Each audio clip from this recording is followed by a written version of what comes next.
అమెరికాలో తనకు ఎదురైన చేదు అనుభవం గురించి భారత వ్యాపారస్తురాలు చాయ్ పానీ ఫౌండర్ శృతి చతుర్వేది సోషల్ మీడియాలో చేసిన పోస్ట్ చర్చనీయాంశంగా మారింది. ఫెడరల్ బ్యూరో ఆఫ్ ఇన్వెస్టిగేషన్ అధికారుల వ్యవహార శైలిపై ఆమె ఆగ్రహం వ్యక్తం చేశారు. మార్చి 30న శృతి అమెరికాలోని అలాస్కాకు వెళ్లారు.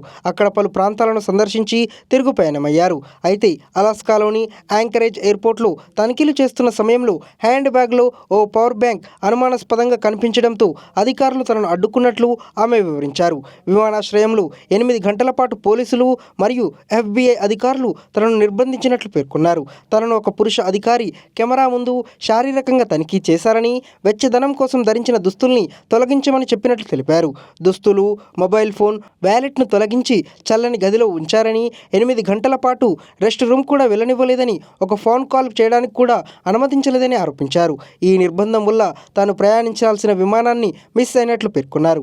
ఈ ఘటనను ఎక్స్ ద్వారా వెల్లడించారు మరియు భారత విదేశాంగ మంత్రి ఎస్ జయశంకర్తో పాటు విదేశాంగ మంత్రిత్వ శాఖ ప్రతినిధులను ట్యాగ్ చేస్తూ సహాయం కోరారు.